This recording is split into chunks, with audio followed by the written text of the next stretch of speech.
네, 안녕하세요. 유한타증권에서 전기전자 업종 담당하고 있는 백기련입니다. 오늘은 LG이노텍 자료 말씀드리도록 하겠습니다. 네, LG이노텍 4분기 리뷰 자료긴 한데 오늘 좀 간단히 이 부분에 대해서 말씀을 드리도록 하겠습니다. 네, 4분기 실적은 이제 매출액과 영업이 각각 5.7조 원 그리고 4,298억 원 기록을 했습니다. 시장 컨센 대비해서는 좀 매출액이 15% 상회를 했고 영업이익은 좀 소폭 하회를 한 부분이 있습니다.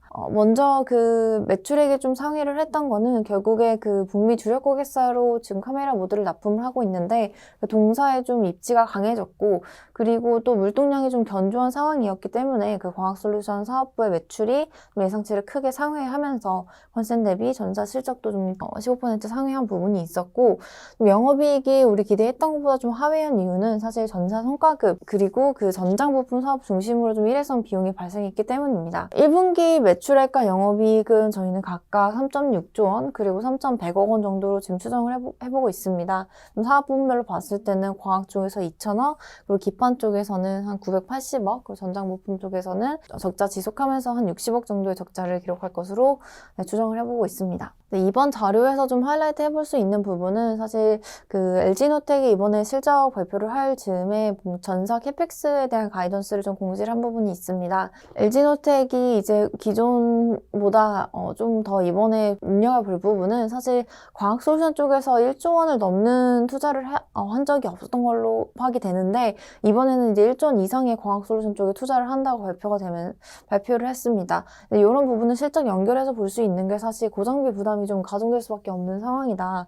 상반기가 계절적으로 비수기인데 여기 이제 고정비 부담이 좀 가중될 것이라는 점을 감안을 해보면 일단 상반기에는 조금 부담스럽지 않나라는 생각을 하고 있고 참고로 이제 이번에 동사 과학솔루션 쪽에 1조 원 수준의 대규모 신설 투자를 좀 공시를 했는데 이 부분은 사실 하반기 신제품 양산을 위한 캐파 확보를 위한 투자가 하나가 있고 또 북미 주력 고객사가 이제 3D 쪽이나 3D 카메라 모듈 쪽이나 폴디드 쪽으로 이제 준비를 하고 있는 부분이 있는데 그쪽 부분에 좀 카메라 모듈 공급을 하기 위해서 동사가 캐펙스를 집행한 것으로 좀 추정을 해볼 수가 있습니다.